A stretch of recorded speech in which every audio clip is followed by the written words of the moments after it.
ایک نوجوان میرے حضور علیہ السلام کی خدمت میں حاضر ہوا، کہنے لگا حضور میرا باپ میرا مال خرچ کر لیتا ہے، مجھ سے پوچھتا تک نہیں۔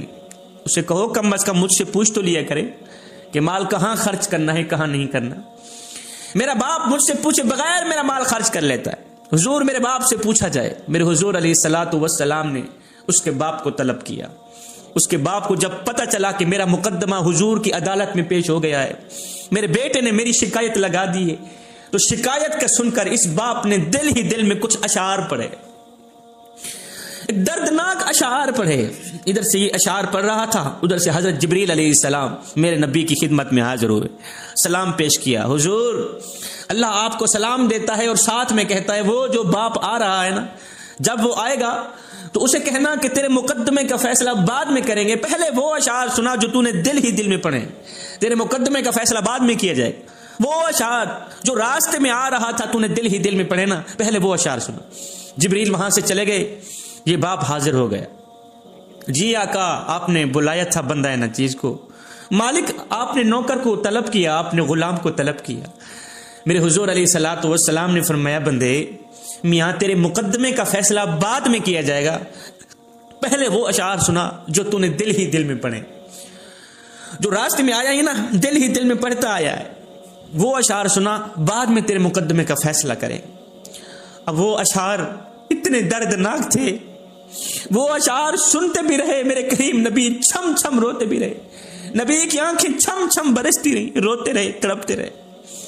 ان اشعار کا ترجمہ کچھ یوں تھا، کہا اے میرے بیٹے جب تو پیدا ہوا تھا میں نے اپنی ذات کے لیے جینا چھوڑ دیا، جب تو گود میں تھا میں اس وقت بھی تیرے لیے پریشان تھا اور میں آج بھی تیرے لیے پریشان ہوں، تیری ایک مسکراہٹ دیکھنے کے لیے ہم ساری رات تڑپتے رہتے تھے، تجھے سلاتے تھے خود جاگتے تھے، تیری آہ پر ہماری آہ نکلتی تھی، تیری ہائے پر ہماری ہائے نکلتی تھی،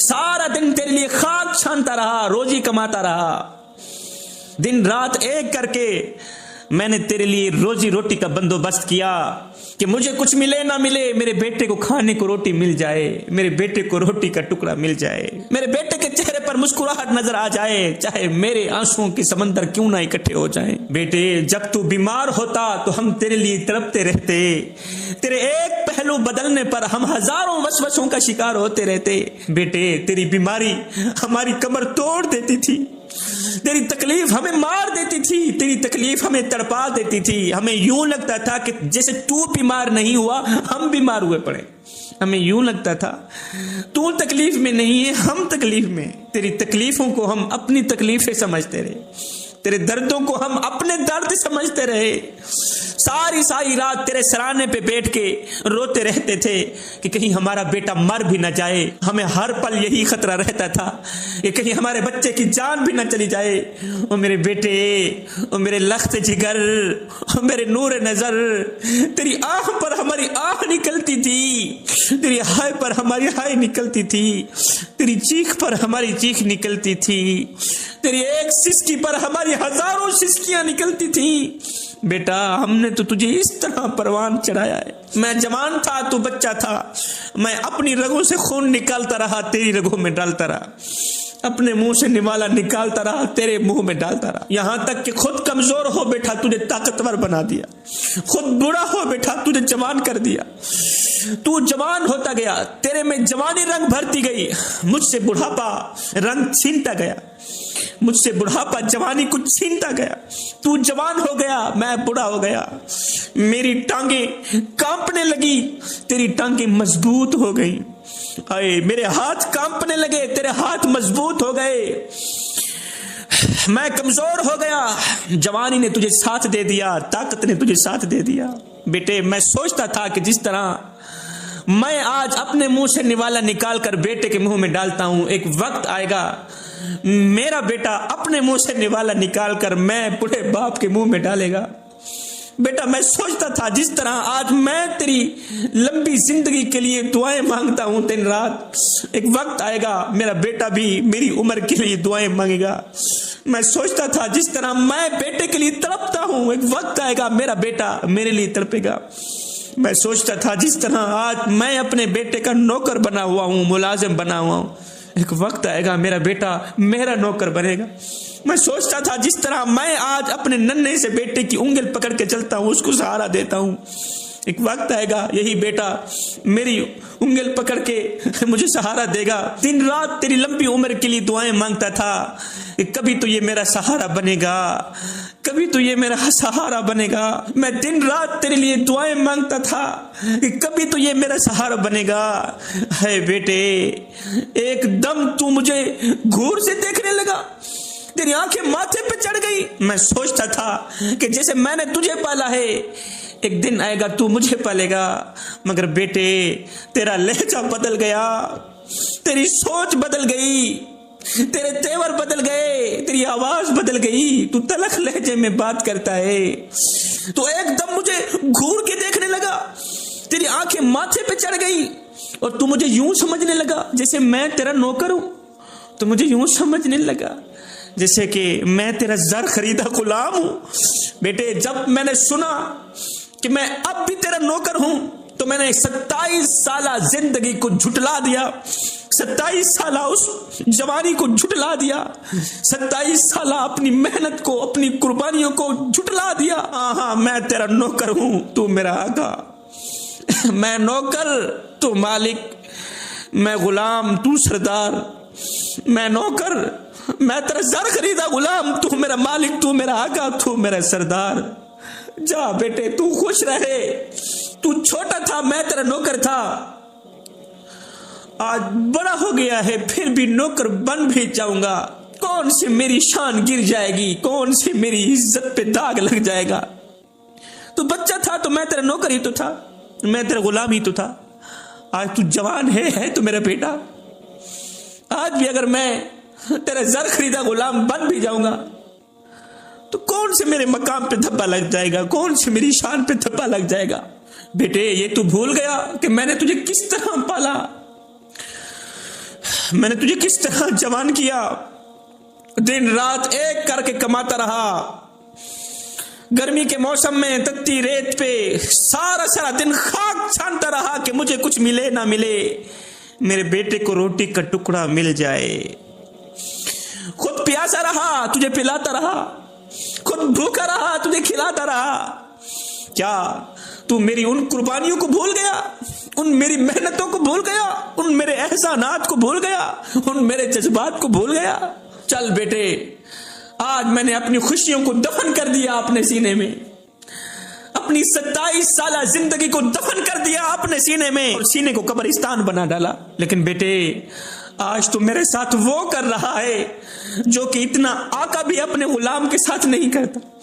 آج تو میرے ساتھ وہ سلوک کر رہا ہے جو کہ اتنا آقا بھی اپنے زر خریدے غلام سے نہیں کرتا. اگر تو مجھے بیٹا بن کر نہیں دکھا سکا, اگر تو مجھے باپ کا مقام نہیں دے سکا, تو کم از کم ایک پڑوسی جتنا مقام تو دے دے, پڑوسی جتنا مقام تو دے دیا کر. پڑوسی بھی پڑوسی کا حال چال پوچھ لیتا ہے, پڑوسی بھی پڑوسی کے دکھڑے سن لیتا ہے, پڑوسی بھی پڑوسی کے درد سن لیتا ہے, پڑوسی بھی پڑوسی کا حال چال پوچھ لیتا ہے, پڑوسیوں سے پانی بھی پوچھ لیتا ہے, کھانا بھی پوچھ لیتا ہے, ان کے دکھوں میں شریک بھی ہو جاتا ہے, ان کے دردوں میں شریک ہو جاتا ہے. چل مجھے باپ جیسا مقام نہیں دے سکا تو پڑوسیوں جتنا مقام تو دے دیا کر میرے بیٹے. تو مجھے پڑوسیوں جتنا مقام بھی نہیں دیتا. اور بیٹے کیا آج میں اتنا گر گیا ہوں, اتنا گھٹیا ہو گیا ہوں کہ تو مجھے پڑوسی جتنا مقام بھی نہیں دے سکتا. آئے میرے نبی کی آنکھیں چھم چھم برسنے لگ گئی. میرے نبی یہ دردناک اشعار بھی سنتے رہے, آنکھیں خون کے آنسو بہاتی رہی.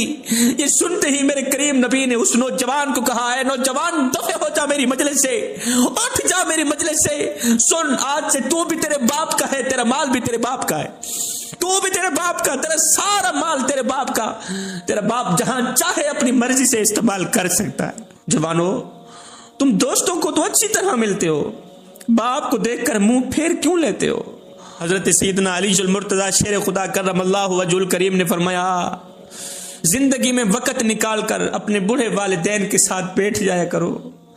زندگی میں وقت نکال کر, قیمتی وقت نکال کر بوڑھے والدین کے ساتھ بیٹھ کے ان سے ان کا حال چال پوچھ لیا کرو. یہی والدین کے ساتھ گزرا وقت قیامت کے دن تمہاری بخشش کا ذریعہ بنے گا. والدین کے ساتھ گزرا وقت، والدین کے ساتھ گزرے لمحے قیامت کے دن باعث نجات بنیں گے. جوانو، خدارا زندگی میں دو لوگوں کا خاص خیال رکھنا، زندگی میں دو لوگوں کا بہت زیادہ خیال رکھنا. ایک وہ جس نے تمہاری جیت کے لیے اپنا سب کچھ ہارا، یعنی تمہارا باپ. دوسری وہ جس کی دعاؤں کے صدقے تم نے سب کچھ جیتا، یعنی تمہاری ماں. حضرت شیخ سعدی علیہ الرحمہ کہتے ہیں میں عید کی نماز پڑھنے باپ کی انگل پکڑ کے عیدگاہ کو جا رہا تھا تو آگے بچوں کے ہجوم میں نے باپ کی انگل چھوڑ دی. بچے کھیل رہے تھے، میں بھی بچہ تھا، میں نے باپ کی انگل چھوڑ دی، کھیل کود میں مست ہو گیا. باپ میرا آگے چلا گیا، کافی رش تھا، لوگوں کا ہجوم تھا، میں کھیل کود میں مست ہو گیا. تھوڑی دیر کے بعد جب کھیل سے فارغ ہو گیا، کھیل نے مجھے میرے باپ سے جدا کر دیا. تھوڑی دیر کے بعد جب کھیل سے فارغ ہوا تو میں نے دیکھا میرا باپ کہاں ہے. ادھر دوڑتا ہوں، میرا باپ کہاں ہے؟ ہائے میں باپ سے جدا ہو گیا، ہائے میں مارا گیا، میرا باپ کہاں ہے؟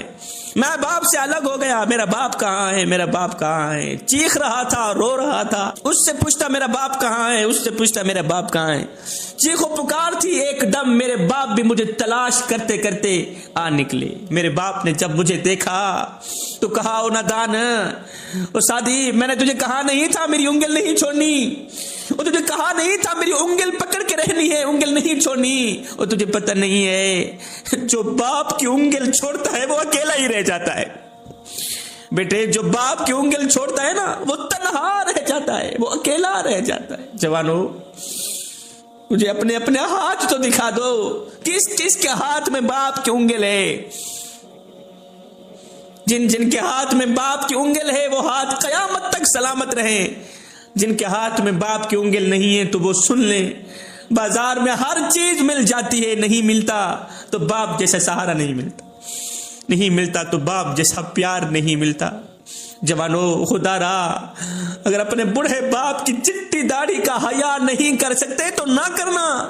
خدا را اپنے بوڑھے باپ کو دکھ بھی نہ دینا. اس کی عزت نہیں کر سکتے تو نہ کرنا، اسے ذلیل بھی نہ کرنا، اسے بے عزت بھی نہ کرنا، اسے رسوا بھی نہ کرنا، اسے تنگ بھی نہ کرنا.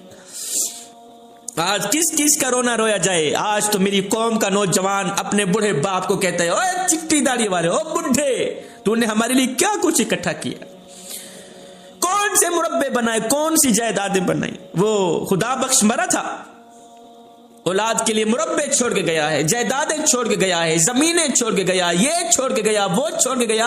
اور مجھے بتا تو صحیح تو نے ہمارے لیے کیا کچھ چھوڑا. میں کہتا ہوں نادان، او بدبخت نوجوان، او بدبخت انسان، سن، تیرے بوڑھے باپ نے غربت میں آ کے اپنے منہ سے نوالا نکال کر تیرے منہ میں ڈالا، اپنی رگوں سے خون نکال کر تیری رگوں میں ڈالا. آئے خود کمزور ہو گیا، تجھے طاقتور بنا دیا، خود بوڑھا ہو بیٹھا، تجھے جوان کر دیا. آج جب تو جوان ہوا تو آج تو باتوں پہ کہتا ہے، او بڈھے، تو نے ہمارے لیے کیا کچھ اکٹھا کیا ہے. میں نے کہا او نادان، تو باپ سے پوچھتا ہے کہ تو نے ہمارے لیے کون سی دولت اکٹھی کی ہے، کون سی جائیدادیں بنائی ہیں. میں نے کہا او نادان، ذرا غور کر، تیری جوانی ہی تیرے بوڑھے باپ کے لیے سب سے بڑا سرمایہ ہے. تیری جوانی ہی تیرے بوڑھے باپ کے لیے قیمتی خزانہ ہے.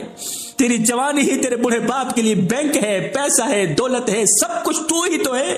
اور تو کہتا ہے کہ تو نے ہمارے لیے کیا کچھ اکٹھا کیا.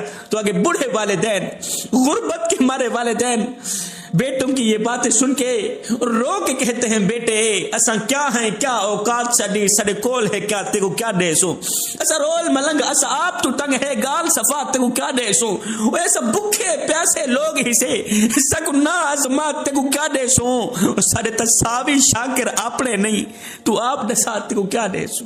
اپنے والدین کے آگے اونچی آواز سے بات مت کیا کرو، تلخ لہجے میں بات مت کیا کرو. جس دن یہ خاموش ہو گئے اس دن تم ان کی آواز سننے کو ترسو گے. شرط لگی تھی دنیا کو ایک لفظ میں لکھنے کی، لوگ کتابیں ڈھونڈتے رہے، میں نے قلم اٹھائی، ماں لکھ دیا.